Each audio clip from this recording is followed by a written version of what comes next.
21h01, le 3 janvier 1961. Dans le désert glacé de l'Idaho, une alarme retentit dans l'obscurité.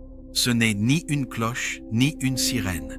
C'est une impulsion électronique déclenchée par des capteurs thermiques, profondément enfouis dans l'installation militaire ARA 602. Pour les pompiers qui reçoivent l'appel, c'est la 3e fois de la journée. La 3e fois que le SL-1, le réacteur, les a appelés. Ils s'équipent, agacés, s'attendant à une fausse alerte de plus. Ils étaient loin de se douter à quel point ils se trompaient. Ce qu'ils ignoraient, c'est qu'il n'y avait pas d'incendie à éteindre. Ce qu'ils ignoraient, c'est qu'ils fonçaient droit dans un cauchemar atomique. Ce qu'ils ignoraient, c'est que 3 hommes étaient déjà morts, ou pire, et que l'air même qu'ils respiraient se transformait en un poison invisible. Quelques minutes plus tôt, l'atmosphère à l'intérieur de la salle du réacteur était encore routinière. 3 jeunes spécialistes, le spécialiste de l'armée Richard McKinley, 27 ans, le spécialiste de l'armée John Byrnes, 22 ans, et l'électricien de la marine Richard Dick Legg, 26 ans. Leur tâche était simple, redémarrer le réacteur SL-1, Stationary Low Power Reactor No. 1, après 11 jours d'arrêt pour les vacances. Une procédure standard, faisant partie d'un programme de qualification éprouvant de 9 mois qui les avait formés à faire fonctionner la machine. La partie la plus critique, reconnecter manuellement la barre de commande centrale de 17 kg à son mécanisme d'entraînement, une tâche qui nécessitait de soulever la barre de seulement 10 cm. John Byrnes, le plus jeune, se pencha en avant. Ses mains saisirent le métal froid. 10 cm, une distance à peine perceptible. Mais dans le monde de la physique nucléaire, même le plus petit mouvement peut détenir le pouvoir de l'anéantissement. Et cette nuit-là, la frontière entre la routine et l'horreur allait être effacée à jamais. Mais comment une procédure aussi routinière a-t-elle pu si mal tourner? La réponse, comme tant de tragédies du XXe siècle, commence avec la guerre froide. Pour se prémunir contre une attaque surprise des Soviétiques, les États-Unis ont construit la ligne DEW, un réseau de stations radars dans l'Arctique. Mais comment alimenter ces avant-postes isolés? La solution, imaginée par des experts du laboratoire national d'Argonne, était à la fois révolutionnaire et terrifiante. Des réacteurs nucléaires portables. Le SL-1 était l'un d'eux, un réacteur expérimental construit à la hâte pour être à la fois petit et puissant. Il était chargé de 14 livres d'uranium-235, enrichi à 93%, soit une pureté de qualité militaire, supérieure à celle de la bombe d'Hiroshima. Cela le rendait incroyablement instable. Et pour aggraver les choses, il n'avait aucun dôme de confinement en béton. Il était installé dans l'ARA 602, un bâtiment en acier aux parois fines, dont l'enveloppe extérieure non étanche n'était conçue que pour protéger des intempéries. La question n'était pas de savoir si un accident pouvait arriver, mais quand, et le temps pressait.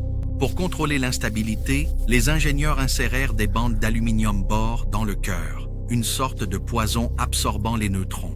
Mais c'était une idée nouvelle, jamais testée. Avec le temps, la chaleur et les radiations corrodaient les bandes. Des morceaux se détachaient, bloquant les barres de contrôle. Au cours des 2 années précédentes, les barres s'étaient bloquées plus de 80 fois. À chaque fois, il fallait de plus en plus de force pour les déplacer. Le réacteur devenait une bombe à retardement, et le détonateur de cette bombe était la barre de contrôle centrale, la barre numéro 9. Dans un réacteur normal avec des centaines de barres, aucune d'entre elles ne détient à elle seule assez de puissance pour provoquer une catastrophe. Le réacteur de Tchernobyl, par exemple, en comptait 211. SL-1 n'en avait que 5 et sa barre centrale était si puissante que si on la retirait de plus de quelques centimètres, elle pouvait rendre le réacteur instantanément surcritique. Une seule erreur avec une seule barre suffisait. Et cette nuit-là, John Byrnes était sur le point de commettre cette erreur. La barre était bloquée. Byrnes tira 1 fois, 2 fois, rien. Il se prépara et força davantage. Puis, elle céda. Soudain, violemment, la barre ne monta pas de 10 cm. Elle jaillit de 50 cm hors du cœur. En 4 millisecondes, plus vite qu'un clin d'œil, l'enfer se déchaîna. La puissance du réacteur passa de 3 MW à 20 000 MW, une montée en puissance 7000 fois supérieure à la normale. L'eau entourant le cœur bouillit instantanément. La vapeur se dilata avec la force d'une explosion. La pression à l'intérieur du réacteur atteignit 650 atmosphères. Le récipient de 12 tonnes, soit 26 000 livres, fut projeté à près de 3 mètres dans les airs, s'écrasant contre le plafond. Byrnes fut projeté contre le mur, son corps écrasé par la force de l'explosion. McKinley fut touché par des éclats et Richard Legg, son sort fut le plus brutal de tous. Un bouchon de protection en acier pesant plus de 200 livres fut éjecté du sommet du réacteur. Il traversa les airs et frappa Richard Legg. La masse de métal l'a transpercé de l'aine à l'épaule, clouant son corps aux poutres du plafond. Mort instantanée. En moins d'une seconde, la salle du réacteur devint un tombeau radioactif. Lorsque les premiers secours arrivèrent, la scène était étrangement silencieuse. Pas de fumée, pas de feu, juste un silence mortel. En montant les escaliers menant à la salle du réacteur, leurs dosimètres de radiation devinrent fous. D'abord 25 röntgen par heure. Ils reculèrent, pensant que l'appareil était défectueux. En utilisant un appareil de mesure à plus grande portée, ils réessayèrent. Cette fois, l'aiguille atteignit le maximum, 500 röntgen par heure, une dose mortelle en moins de 60 minutes. Ils jetèrent un coup d'œil à travers la porte. Dévastation totale et un faible gémissement. Dans une course contre la montre et la radiation, ils entrèrent. Ils trouvèrent McKinley à peine conscient. Byrnes était déjà mort. Ils transportèrent McKinley dehors jusqu'à une ambulance qui partit à toute vitesse, mais il était trop tard. Il mourut en route. L'ambulance, désormais dangereusement radioactive, fut abandonnée dans le désert. Le corps de McKinley toujours à l'intérieur. Un cercueil de métal dans un désert stérile. Mais où était le troisième homme? Les équipes de secours, travaillant par courtes périodes suicidaires, fouillèrent les décombres. Rien. Puis, un faisceau de lampes torches balaya les murs et s'arrêta.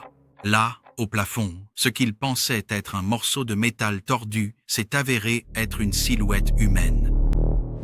C'était Richard Legg, épinglé au-dessus du cœur exposé du réacteur. L'horreur de la découverte fut rapidement surpassée par une peur encore plus grande. Le corps de Legg se trouvait à l'endroit le plus radioactif de la pièce, émettant plus de 1000 röntgen par heure, une dose mortelle en quelques secondes. Et pire encore, s'ils essayaient de le déplacer, le bouchon de protection qui le maintenait pourrait retomber dans le cœur, déplacer le combustible et provoquer une seconde explosion. Récupérer un corps était devenu une bombe à retardement nucléaire. Ce qui suivit fut l'une des opérations de récupération les plus dangereuses jamais tentées. Pendant 6 jours, alors que le corps de Legg restait suspendu dans sa tombe radioactive, les ingénieurs mirent au point un plan. Une grue fut assemblée à l'extérieur. Un brancard suspendu fut construit. Des équipes de volontaires, sachant qu'ils recevraient des doses de radiation pouvant les tuer des années plus tard, se relayaient dans la salle de la mort par tranche de 65 secondes. Le 9 janvier, l'opération commença. À l'aide de longues perches munies de crochets, les équipes, depuis une distance sûre, poussèrent et déplacèrent le corps de Legg, essayant de le libérer du bouchon métallique. Finalement, il se détacha.